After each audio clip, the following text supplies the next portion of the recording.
Hello, नमस्कार, जोहार। Study for goals की यूट्यूब चैनल पर आप सभी का स्वागत है। मेरा नाम है कमलेश महतो और आप लोग पीछे स्क्रीन से यह अंदाज़ा लगा चुके होंगे कि यह जो प्रश्न पत्र आपको दिख रहा है यह आज जो कि झारखंड में बीएड में जो नामांकन होना है उससे संबंधित प्रवेश परीक्षा हुई थी उसका है।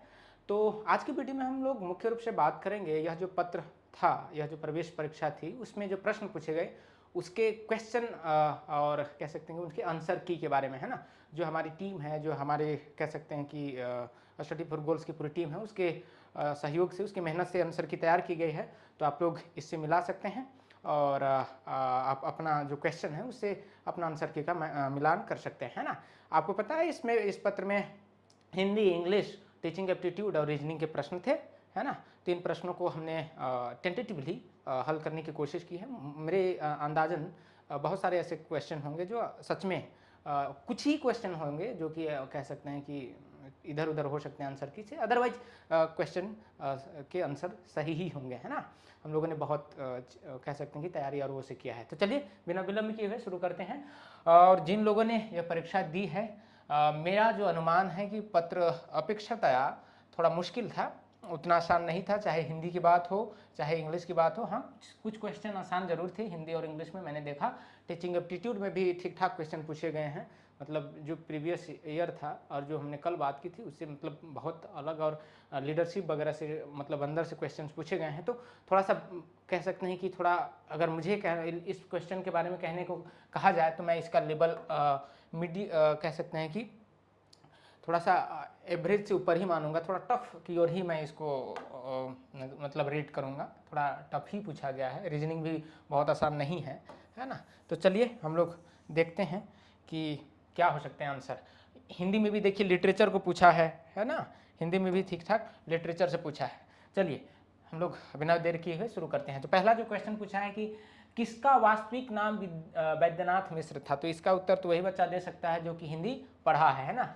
कबीर, हाँ इधर से हम लोग देखना हो ना, किसका वास्तविक नाम वैद्यनाथ मिश्र था। तो ये नागार्जुन जो एक कवि थे, उनका कह सकते हैं कि उनका जो नाम था वो वास्तविक नाम वैद्यनाथ मिश्र था। चलिए आगे बढ़ते हैं। देखिए रामचंद्रिका ग्रंथ के रचनाकार हैं, कौन हैं। तो ये देखिए हम लोगों ने पहले ही घेरा कर दिया ताकि कोई डाउट ना हो। केशव दास उसके वो हैं रचनाकार। तीसरे क्वेश्चन की ओर देखिए, मूल देखिए ग्रामर का क्वेश्चन है, मूल धातु के जिस विकृत रूप से क्रिया के व्यापार में कर्ता पर किसी की प्रेरणा समझी जाती हो उसे क्या कहते हैं। थोड़ा सा घुमाया है लेकिन कुल मिला के यह प्रेरणार्थक धातु का ही उदाहरण है ना। चलिए चौथे प्रश्न की ओर बढ़ते हैं, जहां पर डिस्क्रिप्शन की जरूरत होगा मैं जरूर दूंगा। पृथ्वीराज रासु एक बहुत फेमस रचना, मेरे ख्याल से ये एक प्रश्न था जिसको हम थोड़ा सा जस्टिफाई कर सकते हैं कि भाई पृथ्वीराज रासु यह किसकी महाकाव्य है। तो यह जो है चंद्रवरदाई ने लिखी थी, आप जानते हैं ये है। देखिए अगला प्रश्न क्या, कौन सा क्वेश्चन था, थोड़ा सा चार, हाँ 5 इधर से होना चाहिए। हाँ इधर देखिए 5वां क्वेश्चन, हाँ कबीर से संबंधित एक प्रश्न है कि कबीर के शिष्य थे, 12 शिष्य थे उनके, उनमें से मैं पूछा है कि इनमें से में कौन है जो कबीर के शिष्य हैं। तो अनंत दास, नभादास, स्वामी रामानंद और हरिदास। तो अनंत दास उसके शिष्य थे, है ना। चलिए अगले प्रश्न की ओर बढ़ते हैं। दूसरा प्रश्न है देखिए, छठा प्रश्न, दो निर्दिष्ट अक्षरों के पास आने के कारण उनके मेल से जो विकार होता है उसे क्या कहते हैं। तो क्रिया, समास, अलंकार या संधि। संधि कहते हैं ना, 2 अक्षर की बात हो रही है, 2 शब्द होते तो समास हो जाता। चलिए 7वां प्रश्न देखिए, हाँ कवि जयशंकर प्रसाद का जन्म काशी के एक संपन्न घराने में हुआ था, उस घराने को पूछ रहा है कि क्या नाम था, है ना। तो प्रसिद्ध था, जो नाम से प्रसिद्ध था वो शुंघनी साहू या नवाब राय या कौशिक, ये क्या था। तो मेरा मानना है कि वो साहू में था, तो शुंघनी साहू इनका होना चाहिए। चलिए उत्तर 7वां। 8वां देखिए, 8वां इधर से होगा फिर ना। 8वां देखिए, ये प्रेमचंद से संबंधित सवाल है कि सेवा सदन, रंगभूमि, कायाकल्प और निर्मला आदि उपन्यासों के उपन्यासों जो है उसके रचनाकार कौन है। तो इसके प्रेमचंद इन सबों को रचना किए हैं, गोदान वगैरह भी इनकी रचना है, तो ये तो आप जानते होंगे। चलिए 9वां क्वेश्चन देखिए, तार सप्तक के संपादक कौन है। तो ये एक बहुत फेमस रचना है हिंदी साहित्य में, तो अज्ञे, है ना, इनका पूरा नाम है हिरानंद वात्सायन अज्ञे, है ना, तो ये पूरा नाम है।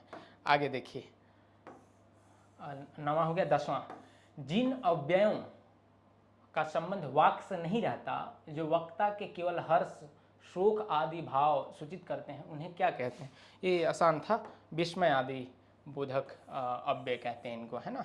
ये हो गया 10, 11 नंबर क्वेश्चन देखिए, ब्लैंक है, उसके बाद फिल इन द ब्लैंक्स है। कृदंत अव्यय धातु के रूप में रहता है अथवा धातु के अंत में के, कर या कर के जोड़ने से बनता है, इसको हम लोग कहते हैं पूर्वकालिक अव्यय, है ना। तो ये है इसका उत्तर। क्वेश्चन नंबर हम लोग 11 देख रहे हैं। 12 ना इस तरफ से होगा, फिर थोड़ा चूंकि क्वेश्चन का सीधे सीधा है। 12 देखिए क्या पूछा है कि विशेषण के द्वारा जिस संज्ञा की व्याप्ति मर्यादित होती है, मर्यादित मतलब उसको लिमिट किया जाता है या कम किया जाता है, उसे क्या कहते हैं? तो उसे विशेष से कहते हैं, है ना, विशेष से कहते हैं। देखिए 13वां प्रश्न देखिए, उस विकारी शब्द को कहते हैं जो पूर्वापर संबंध से किसी भी संज्ञा के बदले में आता है। सर्वनाम, सर्वनाम कहते हैं जो संज्ञा के स्थान पर आते हैं। बस थोड़ा सा वाक्यों को घुमाने की कोशिश की गई है, इस वजह से थोड़ा सा प्रश्न का स्तर कह सकते हैं कि थोड़ा उच्च है। उच्चारण जिह्वा का अग्रभाग उल्टाकर मूर्धा में लगाने से होता है। इस उच्चारण के लिए इन अक्षरों के नीचे एक एक बिंदी लगाई जाती है, उसे क्या कहते हैं? तो उसे कहते हैं हम लोग मूर्धन्य, है ना, उसको हम लोग कहते हैं मूर्धन्य। चलिए अगले प्रश्न की ओर देखते हैं। 15वां क्वेश्चन, धातु को छोड़ दूसरे शब्दों में प्रत्यय जोड़ने से जो धातु बनाए जाते हैं उन्हें हम क्या कहते हैं? नाम धातु कहते हैं, नाम धातु कहते हैं। ये हो गया, है ना। मेरे ख्याल से हिंदी के प्रश्नों की संख्या खत्म हो गई। अब अंग्रेजी के प्रश्नों को देखिए। कुछ अंग्रेजी में आसान सवाल हैं, लेकिन कुछ खास करके मेरे ख्याल से जो सिनोनिम पूछा गया वो थोड़ा सा मुश्किल है। तो इसमें देखिए पहला सेंटेंस है हीज बिहेवियर, उसके बाद ये वर्ब दे रखा है, कह रहा है कि इसमें इसका वर्ब का कौन सा फॉर्म लगेगा, क्या एनोई होगा, एनोइज होगा, एनोइंग होगा या हैव एनोइड होगा। तो देखिए हीज बिहेवियर, है ना, बिहेवियर को यहाँ पर हिज बिहेवियर क्या हो गया? नाउन हो गया, थर्ड पर्सन सिंगुलर नंबर आ गया, है ना। तो इसलिए यहाँ पर जो होगा वो एनोइज होगा, है ना। तो ये हो गया 16। 17 नंबर क्वेश्चन देखिए, सी ब्लैंक प्ले टेबल टेनिस, क्या होगा? सिंस मॉर्निंग, तो जब कोई काम पूर्व में शुरू होकर अभी भी जारी है तो उसके लिए हम प्रेजेंट परफेक्ट कंटिन्यूअस टेंस का प्रयोग करते हैं। तो यहाँ पर C has been playing table tennis since morning हो जाएगा, है ना। चलिए आगे देखिए 18 number question, if you meet him now he may advise you. देखिए इसका क्या होगा? इफ़ यू मेट तो पास तो होगा नहीं, हैड मेट, हैज मेट तो होगा नहीं, इफ़ यू हैज मेट नहीं, ऐसा नहीं होगा। तो इसमें जो है वही होगा, मीट ही होना चाहिए कायदे से, यही होगा। एक सेकेंड, क्या हो गया भाई? If you meet him now he may advise you, यदि आप उससे मिलते हैं वो आपको सलाह दे सकते हैं, है ना। ये हो जाएगा। आप देखिए 19 number question, give one word substitution for following from the alternative given below that which cannot be believed. जिस पर विश्वास न किया जा सके, भरोसा न किया जा सके, उसको क्या कहते हैं? इनक्रेडिबल, इनक्रेडिबल, अविश्वसनीय, है ना, अविश्वसनीय, इनक्रेडिबल। ठीक, तो ये हो गया। देखिए 19, उसके बाद इधर है ना 20 नंबर क्वेश्चन क्या कह रहा है? वैफल, वैफल का सिनोनिम क्या है? The synonym for the given word, synonym पूछा है ना भाई, चूज द सिनोनिम। ठीक बात है, सिनोनिम तो वैफल का हो जाएगा पजल, है ना, पजल कर देना, एस्टोनाइज कर देना, ये होता है इसका मीनिंग। तो ये हो गया। 21 नंबर देखिए, कैलाओस, कैलाओस का क्या है मीनिंग? तो अनफीलिंग, जो कि इनसेंसिटिव, क्रूएल होता है। अगर आप इसका और मीनिंग जानना चाहें तो क्रूएल होता है या इनसेंसिटिव होता है, उसके लिए हम ये यूज करते हैं कैलाओस, है ना। बहुत क्रूएल जो लोग होते हैं उनके लिए ये शब्द इस्तेमाल किया जाता है। देखिए अगला क्या कह रहा है? Direction number 22 to 24 fill in the blanks with appropriate preposition from the alternative given below. तो हमको प्रीपोजिशन का सही प्रयोग करके इनको भरना है। मधु डायड ऑफ कैंसर, देखिए डायड जो वर्ब है उसके साथ हमेशा ऑफ लगता है ना। देखिए कुछ वर्ब होते हैं उसके साथ प्रीपोजिशन स्टैटिक होते हैं, है ना, तो उसको जानना होगा। तो ये हो गया। अब देखिए आगे क्वेश्चन नंबर, अब इधर ना 23, I saw him walking the road, तो अलोंग बिल्कुल अलोंग हो जाएगा। I saw him walking along the road, है ना, मैंने उसे रोड में टहलते हुए देखा, ये हो जाएगा। देखिए 24 नंबर क्वेश्चन, रानी जम्प्ड, और जब भी जंप क्या है, एक मोशन वाला वर्ब है ना, तो जब भी इसके साथ कोई कह सकते हैं कंजक्शन लगता है तो जनरली इनटू लगता है ना, इनटू लगता है। Jumped into the river, jumped into the crowd, whatever it is, है ना, तो जंप्ड के बाद इनटू लगता है। यहाँ 24 ना, 24 25, ठीक है 25, थोड़ा सा ऊपर नीचे। Choose the correct meaning of the idioms given below, तो जो इडियम्स है उसका सही अर्थ ढूंढना है। To talks off, to talks off कहते हैं ना, तुम दुकान मतलब बात करने की दुकान होगा, तो जो बहुत अधिक बोलता है तो उसके लिए कहते हैं ये to talks off, to talk a lot, है ना, ये हो गया। अब देखिए अगले क्वेश्चन 26 नंबर, 26 है ना, 26, टू बीट द एयर, है ना, टू बीट द एयर का मीनिंग क्या होता है, इसका मीनिंग होता है efforts that are in vain, useless, जब कोई काम, हवा को आप कैसे पीट सकते हैं ना, तो टू बीट द एयर, तो इसलिए इसका आंसर हो जाएगा कि effort that are in vain और यूजलेस। क्वेश्चन नंबर है 26, इधर होगा 27 28 मेरे ख्याल से, नहीं 26 है तो इधर होगा, हाँ, अरे बाप कहाँ गया, एक सेकेंड 26 है ना, ऊपर होना चाहिए, 27, हाँ चलिए 27 यहाँ है। टू रेट साउंडली, इसका मतलब होता है टू सेंसर स्ट्रांगली, है ना, सेंसर मतलब एक तरीके से उसमें काट छांट या उसमें मनाही करना। तो रेट साउंडली मतलब किसी चीज़ को थोड़ा उसमें कहते हैं ना, जो सिनेमा होते हैं उसमें सेंसर लगाए जाते हैं ना, तो रेट साउंडली कहने का मतलब उसमें बहुत कुछ काटा छांटा जाता है, उसके लिए यूज होता है। अगला क्वेश्चन देखिए, फ्रेंच लीव, इसका क्या मतलब होता है। फ्रेंच लीव का मतलब होता है जब हम कोई सरकारी पद पर है या फिर कहीं भी है, किसी काम में है, तो बिना बताए बिना परमिशन के छुट्टी पर चले जाते हैं, तो उसको फ्रेंच लीव कहते हैं। टू लीव विदाउट परमिशन कहते हैं, लीव विदाउट परमिशन, है ना, ये हो जाएगा। डायरेक्शन फिर से 29 और 30, fill in the blanks with appropriate adverbs from the alternatives, है ना, तो अब कह रहा है कि एडवर्ब्स के थ्रू आपको इसमें भरना है। I have seen that film before, मैंने ये सिनेमा पहले ही देख रखी है ना, तो I have seen this film before, तो इसका हो जाएगा उत्तर बिफोर, है ना।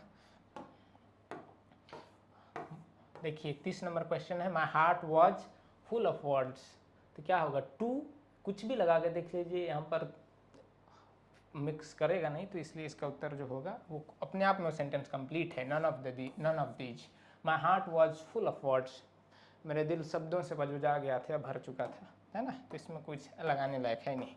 देखिए अगला है रीजनिंग वाला पोर्शन, है ना, रीजनिंग वाला पोर्शन में थोड़ा सा पेचीदगी हो सकती है, मतलब थोड़ा सा इसमें बहुत गुना भाग किया हुआ है। दिए गए विकल्पों में से सही विकल्प चुनिए। भारतीय एथलीट, जो एक तरीके से कार्य कारण वाला है, इसमें कारण दिया है, भारतीय एथलीट हालिया ओलंपिक खेलों में, रीजनिंग का पोर्शन आ गया अब, है ना, तो ध्यान रखिएगा रीजनिंग का पोर्शन आ गया। तो कह रहा है कि दिए गए विकल्पों में सही विकल्प चुनिए। कारण दे रहा है कि भारतीय एथलीट हालिया ओलंपिक खेलों में ऐतिहासिक मात्रा में पदक जीतकर लौटे हैं, निम्नलिखित में से कौन सा उक्त का संभावित प्रभाव हो सकता है। वो कारण है, इसका प्रभाव क्या होगा। सरकार खिलाड़ियों द्वारा अर्जित धन पर कर की दर बढ़ाएगी, खेल शिक्षा महंगी हो जाएगी, कई युवा खेलों को एक करियर विकल्प के रूप में चुनने के लिए प्रेरित होंगे। बिल्कुल ये बात सही है, ऑप्शन नंबर सी, है ना, तो ये सही हो जाएगा।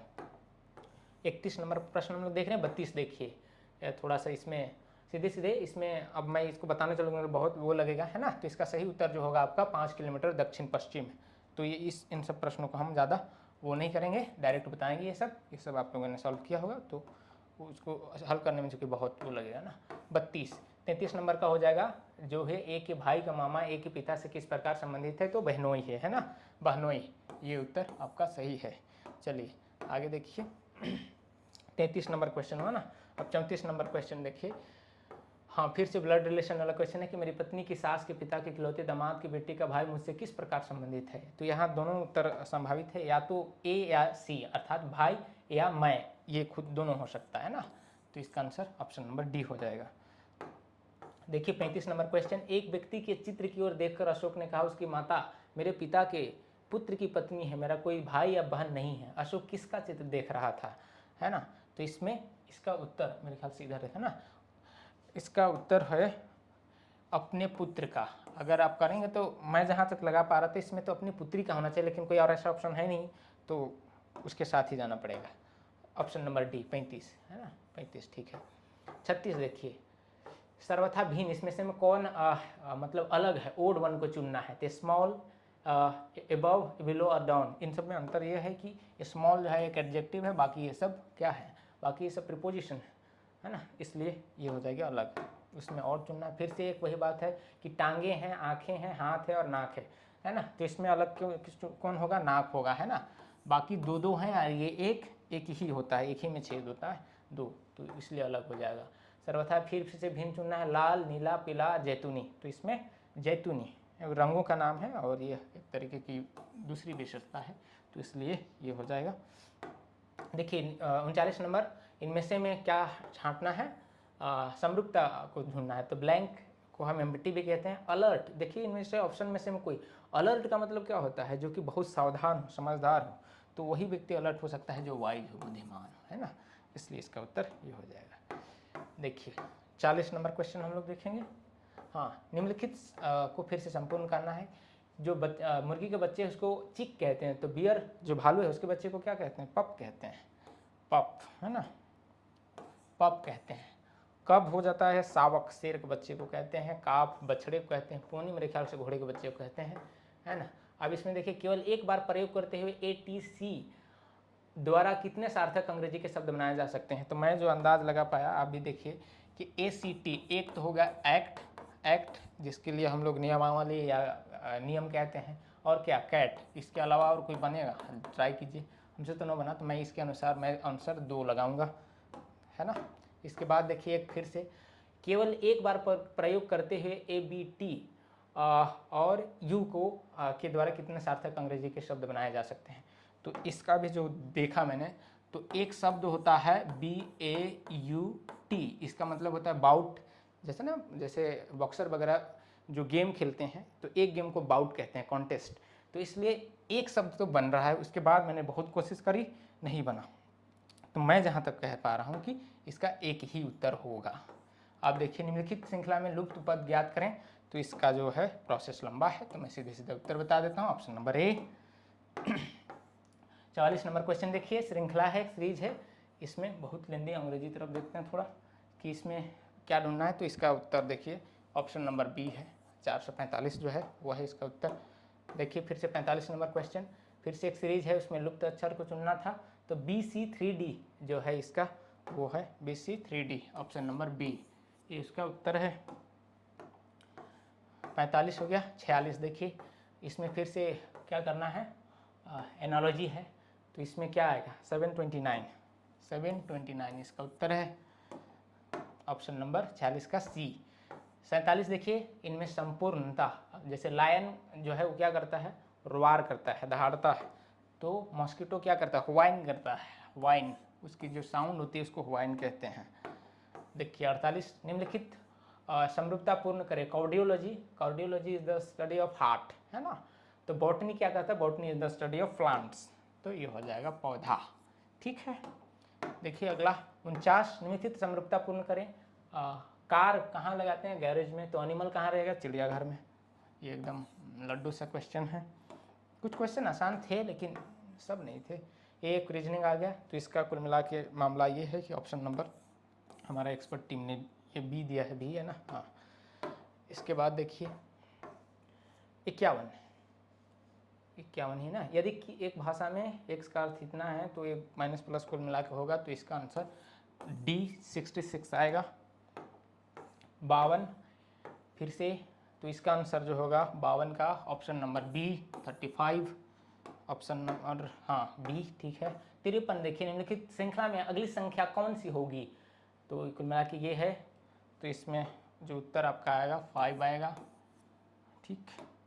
देखिए ऑप्शन नंबर क्वेश्चन नंबर 54, फिर से एक सीरीज दी गई है, रीजनिंग का क्वेश्चन है, तो इसका जो उत्तर होगा 7 होगा कैलकुलेशन के हिसाब से। देखिए फिर 55, इसका जो उत्तर होगा, हाँ ये थोड़ा सा कैलकुलेशन वाला मामला है, तो इसका उत्तर जो कैलकुलेट करके आप लग पाएंगे वो होगा option number A 3। 56 number question देखिए, फिर से एक सीरीज है। इस सीरीज में आपका जो उत्तर होगा ऑप्शन नंबर ए, JAK आपका उत्तर होगा, है ना। 57, निम्नलिखित क्रम में ऐसे कितने स्वर हैं जिनके तुरंत बाद एक व्यंजन है। तो आप इसको आराम से गिनती कर सकते हैं, हमने गिनती करके 5 निकाला है।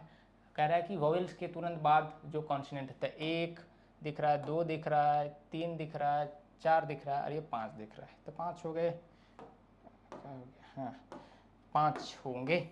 नृविज्ञान क्या है? एंथ्रोपोलॉजी, है ना।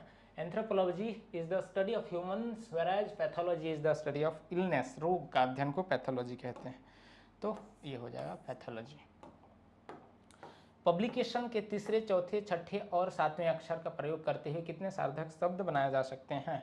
पब्लिकेशन में मतलब BLC और A, इनसे तो कोई शब्द बना नहीं भाई। अगर आप बनाएं तो ज़रूर कमेंट बॉक्स में बताएंगे, तो मेरे हिसाब से इसका उत्तर कोई नहीं होगा, है ना। कोई शब्द बना नहीं। ब्लैक भी बन रहा है तो उसमें के नहीं आ रहा है। इसमें देखिए फिर से क्या है, एक कैलकुलेशन टाइप। तो इस कैलकुलेशन का जो उत्तर होगा 36, ऑप्शन नंबर डी। फिर से सॉरी,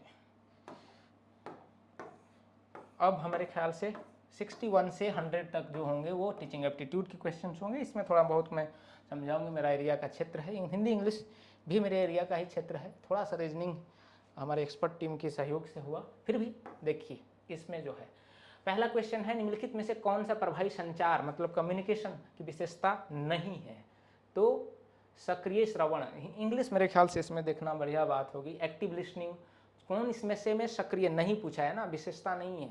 एक इफेक्टिव कम्युनिकेशन का इनमें से में कौन जो है विशेषता नहीं है? तो active listening, clear and concise expression of ideas, ये तो है। Lack of empathy, respect for diverse perspective, ये तो सही बात है।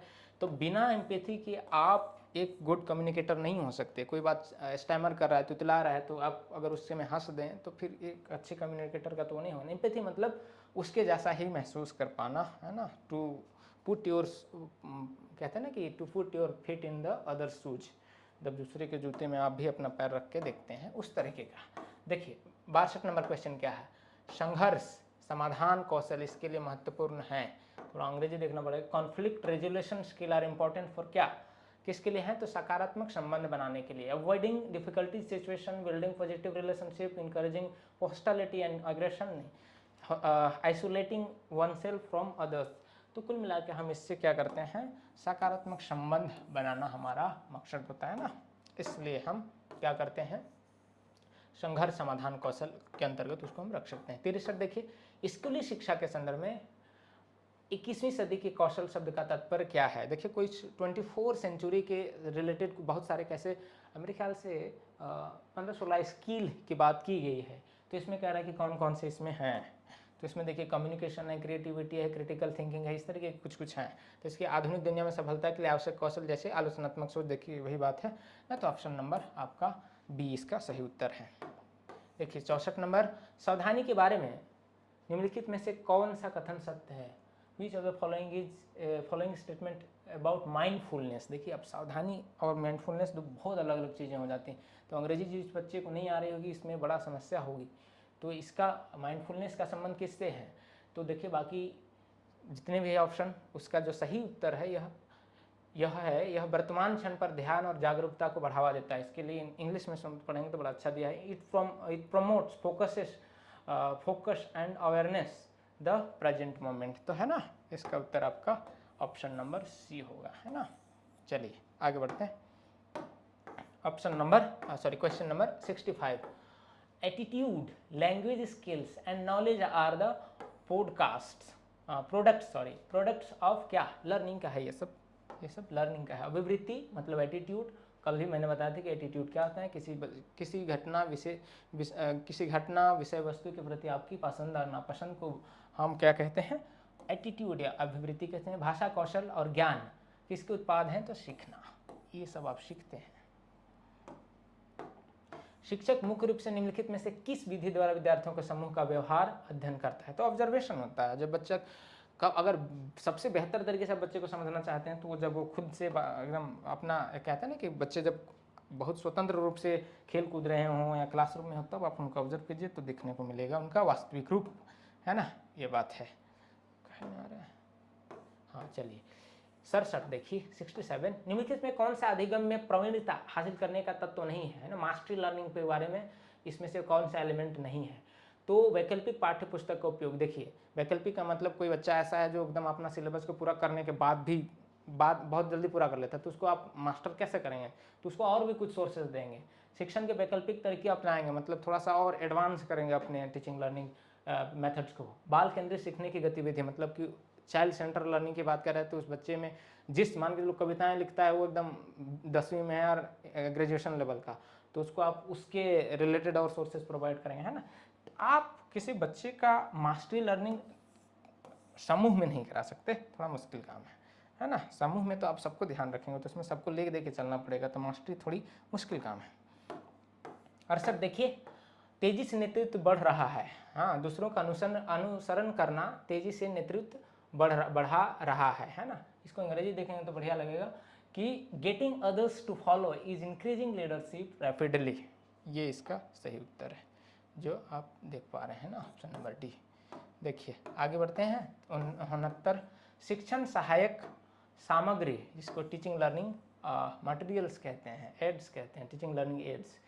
तो शिक्षण सहायक सामग्री का उपयोग के आधार पर उचित है क्या, छात्रों के सीखने के परिणामों का अनुकूलन। बहुत से बच्चे इस पर जा सकते हैं कि ये भी तो बहुत अच्छा है, लेकिन इंगेजमेंट मात्र की बात है। देखिए इंगेजमेंट कह रहा है, केवल इंगेजमेंट नहीं, टीचिंग का ओवरऑल जो ऑब्जेक्टिव है कि उसके लर्निंग आउटकम्स को क्या बनाया, मतलब कि इफेक्टिव बनाया जाए, है ना। तो इसलिए इसका ऑप्शन नंबर सी सही उत्तर है। क्वेश्चन नंबर 70, एक शिक्षक के रूप में कक्षा में अपनी प्रभावी उपस्थिति सुनिश्चित करने के लिए सर्वोत्तम विकल्प का चयन करें, है ना। एक शिक्षक के रूप में कक्षा में अपनी प्रभावी उपस्थिति सुनिश्चित करने के लिए क्या आप विकल्प चुनेंगे, तो पीयर कमांड का उपयोग, आक्रामक बयान देना, अच्छी तरह से स्थापित आसन को अपनाना, सत्तावादी होना। तो देखिए अब इसका अंग्रेजी देखने से थोड़ा समझना, adaptation of well established posture, तो हिंदी देखने से लग रहा है कि वो भी नेगेटिव है, लेकिन this one is the appropriate option for the given question। 71 देखिए, छात्रों के बीच भावनात्मक और सामाजिक कल्याण को बढ़ावा देने में स्कूल क्या भूमिका निभा सकता है, तो एक सहायक और समावेशी वातावरण प्रदान कर सकता है। तो यह होगा इसका option number B, question number 71 का सही उत्तर। ठीक, चलिए आगे क्वेश्चन नंबर 72, निम्नलिखित में से कौन सा स्कूली शिक्षा में समसामयिक मुद्दे का उदाहरण है। पारंपरिक सुलेख तकनीक सीखना, कक्षा में प्रौद्योगिकी का एकीकरण, है ना। क्या पूछा है question, which of the following is an example of a contemporary issue in school education. तो अब के ओ में कह रहा है इशू कौन सा है, तो कक्षा में अब टेक्निकल युग है ना, तो ये जो एक बर्निंग इशू जो हो सकता है वो टेक्नोलॉजी का इंटीग्रेशन से लेकर इंटीग्रेशन का मामला है कि आप पढ़ाने के दौरान किस तरीके से टेक्नोलॉजी को इंट्रोड्यूस करेंगे, इंटीग्रेट करेंगे। तो ये इसका सही उत्तर होना चाहिए, option number B, question number 72। अब देखिए 73 क्वेश्चन, स्कूली शिक्षा में सांस्कृतिक विविधता का क्या महत्व है ना, कल्चरल डाइवर्सिटी का क्या रोल है स्कूल एजुकेशन में, है ना। What is the significance of cultural diversity in school education. तो यह असहिष्णुता को बढ़ावा देता है, नहीं। क्या यह छात्रों के विभिन्न दृष्टिकोणों प्रदर्शन को सीमित करता है, नहीं सीमित नहीं, बढ़ाता है। यह सीखने के अनुभव को समृद्ध करता है और आपसी सम्मान को बढ़ावा देता है। आप टीचिंग के लाइन में जा रहे हैं तो आप अगर केंद्रीय विद्यालयों वगैरह के बारे में जानते होंगे तो सब एक भारत श्रेष्ठ भारत के नाम से योजना चलती है, जिसके अंतर्गत एक जगह के बच्चे दूसरे राज्य में जाकर पढ़ते हैं, फिर कुछ महीने बाद फिर आते हैं, तो यह उसी का एक पार्ट है। निम्नलिखित में से कौन से स्कूलों में पाठ्येतर मतलब जो पाठ से अतिरिक्त गतिविधियों के संभावित लाभ है ना, को करिकुलम या एक्स्ट्रा करिकुलर एक्टिविटी कहते हैं, उसका क्या लाभ है। तो यह क्या करता है, जब खेलता है कोई व्यक्ति तो वह टीम में काम करना सीखता है, लीडरशिप की क्वालिटीज आते हैं और अन्य स्किल्स उसके हार्नेस होते हैं ना। तो इसलिए option number C 74 number question का आंसर है। 75 देखिए, स्कूल छात्रों के बीच पर्यावरण जागरूकता को कैसे बढ़ावा दे सकते हैं। अब स्कूली छात्रों के बीच आपको पर्यावरण को बढ़ावा देना है तो क्या करेंगे, तो पाठ्यक्रम में पर्यावरण संरक्षण पर पाठ शामिल करके बेहतर तरीके से उस पर विचार विमर्श करके, तो इसका जो सही उत्तर है ऑप्शन नंबर बी इसका करेक्ट आंसर है। चलिए अगला प्रश्न 76 क्या कहता है? सीखने को प्रभावी बनाने के लिए एक लक्ष्य के संदर्भ में सार्थक होना चाहिए। किसके संदर्भ में सही होना चाहिए? छात्रों की आवश्यकताओं और जो टीचिंग लर्निंग के ऑब्जेक्टिव हैं उसके अकॉर्डिंग ही होना चाहिए। शिक्षक सीखने के प्रभावी बनाने के लिए एक लक्ष्य, छात्रों की आवश्यकताएं और उद्देश्य के संदर्भ में सार्थक होना चाहिए। वो सब एक क्या कहेंगे, एक कोहेरेंट वे में होना चाहिए ना, उनके बीच कोई गैप ना होना चाहिए। निम्नलिखित में कौन सा नेतृत्व का निरंकुश शैली है? निरंकुश मीन्स व्हाट? ऑटोक्रेटिक ना। Which of the following is an autocratic style of leadership? तो नेतृत्व का निर्देशन शैली जिसमें क्या होता है कि जो राजा होता है वो केवल डायरेक्शन देता है, केवल निर्देश देता है, तो उसको ऑटोक्रेटिक नेचर ऑफ लीडरशिप कहते हैं ना, ऑटोक्रेटिक स्टाइल ऑफ लीडरशिप। बहुत सारे लीडरशिप के स्टाइल होते हैं। ये वाला ठीक ठाक पूछ दिया है मैनेजमेंट से, देखिए तो 4 सवाल फिर से। इसमें किस नेतृत्व शैली में कार्यबल के पास बहुत कम इनपुट या फीडबैक होता है? तो in which of the following leadership styles the workforce have little input for feedback? जो वर्कफोर्स कहने का मतलब जो लोग वहाँ काम कर रहे होते हैं वो बहुत कुछ नहीं उसमें इनपुट डाल सकते। जैसे जो डेमोक्रेटिक स्टाइल ऑफ लीडरशिप होता है उसमें, या पार्टिसिपेटरी स्टाइल ऑफ लीडरशिप होता है, उसमें जो वर्कफोर्स होते हैं मतलब जो अधीनस्थ होते हैं, जूनियर्स होते हैं, काम करते हैं, सबोर्डिनेट्स कहते हैं उसको, वो सबको बहुत उनका फीडबैक वगैरह मायने रखता है, लेकिन ऑटोक्रेट में नहीं। उसमें तो डायरेक्ट भाई राजा जो कहता है, दिन कहता है, रात को तो रात है। लाइन चली गई क्या? टेटिव स्टाइल ऑफ लीडरशिप, तो की बात करें शैली में क्या होता है? अंतिम निर्णय जो होता है, निर्णय जो लेता है वो कौन होता है? तो इसमें नेता ही होता है। ये ठीक बात है कि इसमें बढ़िया पूछताछ की जाती है, सबकी देखभाल करी जाती है इस वाले शैली में, लेकिन आखिरी जो नेता, आखिरी जो निर्णय हो वो नेता के ही हाथ में रहता है ना। तो option number A question number 79 का हो जाएगा। 80 नंबर क्वेश्चन देखिए, निम्नलिखित में से किस प्रकार के नेतृत्व शैली में व्यक्ति या टीम को नेता के न्यूनतम इनपुट के साथ कार्य पूरा करने की जिम्मेदारी और अधिकार दिया जाता है? तो यह एक लेसेस फेयर टाइप का लीडरशिप स्टाइल होती है, जिसमें नेतृत्व की प्रतिनिधि शैली कहते हैं इसको, या फिर डेलीगेटिंग स्टाइल। डेलीगेटिंग स्टाइल ये याद रखेंगे, डेलीगेटिंग स्टाइल ऑफ, इसमें पूरी तरीके से ऑटोनॉमी दी जाती है जो उनके अधीनस्थ होते हैं, कर्मचारी होते हैं उनको। ठीक, अगला क्वेश्चन देखिए 81। डेस्क है, खाली जगह की के माध्यम से मूल्य शिक्षा प्रदान करने का सबसे अच्छा तरीका है? तो मूल्यों पर सलाह, चिंतन, इन सब के जरिए हम कह सकते हैं कि मूल्य शिक्षा को बेहतर दे सकते हैं। लेकिन सबसे अच्छा उत्तर यह तो होता है इसका कि भाई हम सीधे सीधा मूल्यों को अपने जीवन में, एक शिक्षक अगर अपनाता है तो बच्चा खुद ही अपना लेता है। तो उसके हिसाब से उसका आंसर वो था। 82 नंबर क्वेश्चन, आज की शिक्षा प्रणाली में डिजिटल साक्षरता क्या भूमिका निभाती है? तो डिजिटल साक्षरता पारंपरिक शिक्षण विधियों की आवश्यकता को कम करना, प्रौद्योगिकी के उपयोग के माध्यम से सीखने को बढ़ाना। एकदम ये सही उत्तर है, आगे बढ़ने की जरूरत है नहीं, है ना। सहयोगात्मक शिक्षण और अनुसंधान को हतोत्साहित लिख दिया ना, प्रमोट करता है ना, डिमोटिवेट करता है। सूचना के विविध स्रोतों, ये सब तो है नहीं इसका आंसर। चलिए 83 क्वेश्चन, निम्नलिखित में कौन सा विकास मानसिकता का सबसे अच्छी विकास मानसिकता को सबसे अच्छी तरह प्रदर्शित करता है? इसको देखना पड़ेगा अंग्रेजी। Which of the following best demonstrate a growth mindset? देख रहे हैं वो बड़ा गड़बड़ है उसका हिंदी। तो इसमें जो है इसका सही उत्तर वो होगा, एक ग्रोथ कह सकते हैं कि ग्रोथ माइंडसेट हम किसको कहेंगे? उसको कहेंगे जो कि चैलेंज को भी एक अपॉर्चुनिटी के रूप में देखता है, चुनौतियों को सीखने के अवसर के रूप में जो देखता है उसको हम एक ग्रोइंग माइंडसेट के रूप में कह सकते हैं कि है वह। स्वयं सेवा का छात्रों पर क्या प्रभाव पड़ता है? वॉलंटियर्स, है ना। What impact does volunteering have on students?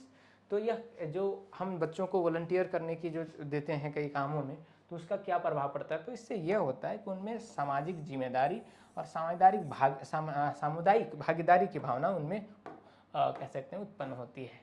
85 number question, कक्षा कक्ष संघर्षों के प्रबंधन के लिए कौन सी तकनीक सबसे प्रभावी है?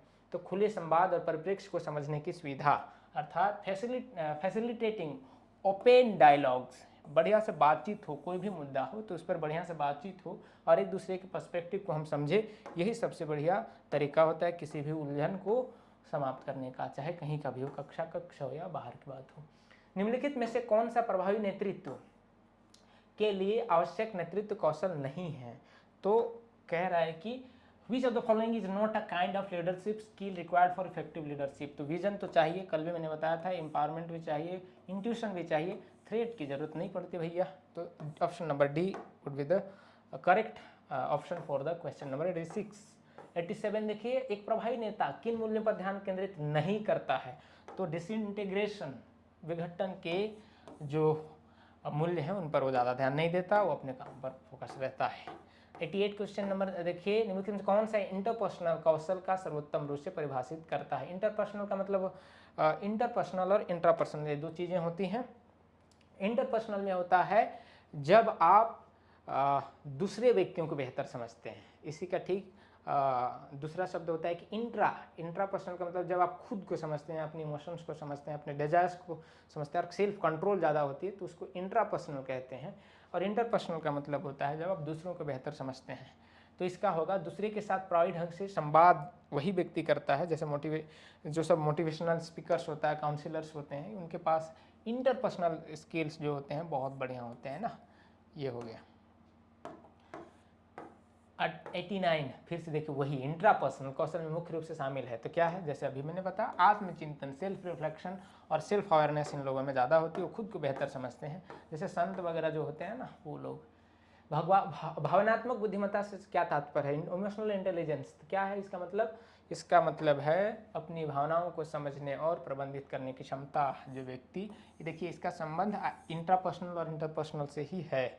जब हम इमोशनल इंटेलिजेंस की बात करते हैं, ईक्यू की बात करते हैं ना, तो ये बात है। ये अच्छी क्वेश्चंस हैं ये सब, सॉरी। अगला क्वेश्चन है 91। अवलोकन सीखने में होते हैं ध्यान और अवधारणा, ध्यान और सुदृढ़ीकरण, उत्पादन, प्रक्रिया और प्रेरणा। तो इसका सही जो उत्तर है वो यह है कि अटेंशन और रिटेंशन तो होता है, उसके साथ साथ प्रोडक्शन, रिप्रोडक्शन या प्रोडक्शन प्रोसेसेड एंड मोटिवेशन होता है। तो एक और 3 आंसर हो जाएगा इसका सही, केवल ये ऑप्शन नंबर ए। 92। निष्कर्ष तक पहुंचने के लिए हम किस मानसिक गतिविधि के माध्यम से उपलब्ध जानकारी को रूपांतरित करते हैं? तो रीजनिंग करते हैं, हम तर्क करते हैं, इसके जरिए हम किसी डिसीजन तक पहुंचते हैं। 93 हुआ क्या? 93 हो, हाँ 93 बचा है। युवा किशोर अपने को अभिव्यक्त करने के लिए विद्रोह करते हैं क्या? अपनी फ्रीडम और डिजायर्स को वो सब एक्सप्रेस करने के लिए विद्रोह करते हैं जनरली, जब उनको बांध के रखा जाता है तब, और उनमें बहुत सारे हार्मोनल डिसबैलेंस होते हैं, उनकी बहुत सारी इच्छाएं होती हैं। जब माँ बाप या फिर कोई और रोकने की कोशिश करता है तो वो विद्रोह करते हैं। भाषा कौशल सिखाया जाना चाहिए। भाषा कौशल मतलब लिंग्विस्टिक स्किल्स होते हैं, जैसे listening, reading, writing and speaking, ये 4 को हम भाषा कौशल कहते हैं। तो कैसे सिखाया जाता है? ये चारों चीज़ें एक साथ होनी चाहिए इन एन इंटीग्रेटेड वे। गलत तरीके से टिक लग गया है, इसका सही उत्तर होगा, देखिए इंग्लिश में सही है, एकीकृत तरीके से हम सीखते हैं इन एन इंटीग्रेटेड वे। हम ये नहीं कि एक बार अगर लिखना सिखाएंगे तो उसमें बोलेंगे नहीं, या फिर पढ़ा रहे होंगे तो मतलब पढ़ रहा होगा बच्चा तो बोल तो रहा ही होगा, है ना। तो ये सब जो भाषा सिखाने के तरीके होते हैं वो चारों चीज़ें साथ साथ चलती हैं, और वो सबसे बेहतर तरीका भी होता है। 95 है बहुविकल्पीय प्रश्न के मामले में निम्नलिखित में से कौन सा कथन सत्य? बहुविकल्पीय मतलब मल्टीपल जो ऑप्शन होते हैं वो वाला क्वेश्चन, ऑब्जेक्टिव क्वेश्चंस में के संबंध में कौन सही नहीं है? एक अनुभवहीन शिक्षक भी प्रश्नों को आसानी से तैयार कर सकता है। सभी विकल्प प्रशंसनीय प्रतीत होते हैं। ये एकदम से ओड लग रहा है ना, ओड सा ऑप्शन, तो ये गलत है। कंप्यूटर द्वारा त्रुटि रहित त्वरित मूल्यांकन संभव है, ऐसा ठीक है। ये सब अच्छी बढ़िया विकल्प है, ये ऐसे ही देखने में लग गया तो इसको हटाइए। 96 देखिए, निम्नलिखित में से कौन सा भावनात्मक परिपक्वता का संकेत है? मतलब इमोशनल मैच्योरिटी का इससे में कौन बढ़िया से बात कर रहा है? तो कठिन परिस्थिति में आवेगपूर्ण हो गया ना। कठिन परिस्थिति में जो आदमी धीर गंभीर रहता है वो ना, व्यक्तिगत गलतियों को दूसरों को दोष देना बिल्कुल एक नासमझी वाली बात है। तो इसका सही उत्तर है किसी कार्यों के लिए जिम्मेदारी स्वीकार करना। मतलब कोई गलती हुई तो भाई सीधे सीधे कह दे कि हाँ हमसे गलती हुई है, आगे से नहीं होगी, या फिर जो उसके लिए दंड दिया जा सकता है उसका खमियाजा हम भुगतेंगे, बस। अगला क्वेश्चन देखिए, पारस्परिक संबंधों में तदानुभूति वही एम्पैथी का क्या महत्व है? यह प्रतिस्पर्धा की भावना को बढ़ाता है? बिल्कुल नहीं। या दूसरों को समझने, उनसे जुड़ने का मदद करता है? बिल्कुल। अब जब एम्पैथेटिक होंगे तब आपसे लोग जुड़ेंगे, बेहतर तरीके से अच्छे दोस्त मिलेंगे। एम्पैथेटिक का मतलब ये नहीं कि हम दिखा तो रहे हैं कि आपके साथ हैं, बट अंदर ही अंदर हम और कुछ सोच रहे होते हैं, तो वो नहीं। देखिए 98, सामाजिक समायोजन से तात्पर्य किसी व्यक्ति की क्या है? विभिन्न सामाजिक परिस्थितियों के अनुरूप ढलने की प्रक्रिया से है। सामाजिक समायोजन का तात्पर्य विभिन्न सामाजिक, जैसे समाज में रहते हैं तो विभिन्न तरह की परिस्थितियां हमारे सामने उपस्थित रहते हैं, तो उन सभी परिस्थितियों में कैसे एक व्यक्ति अपने आप को बैलेंस करके रखता है, तो यह बात है ऑप्शन नंबर बी में। सो इस तरीके से 98 का ऑप्शन आपका हो जाएगा ऑप्शन नंबर बी। 99 देखिए, हम अगले आखिरी पड़ाव क्या है? तनाव से निपटने के लिए निम्नलिखित में से कौन सा एक स्वस्थ मुकाबला तंत्र है? Which one is the healthy कॉपिंग mechanism कहते हैं इसको, कौन है? तो व्यायाम बिल्कुल अच्छी बात है। अब जब स्ट्रेस में हो तो व्यायाम कीजिए, दोस्तों से मिलजुल कीजिए, बातचीत करिए, मादक द्रव्यों का सेवन करिएगा का कुछ लोग करते हैं। सावधानी और विश्राम तकनीक का अभ्यास करना, ये भी सही बात है, ये से बचिएगा भैया, तो जीवन बर्बाद हो जाएगा। आगे देखिए लास्ट नंबर, स्कूल में धमकाने की गंभीर परिणाम हो सकते हैं।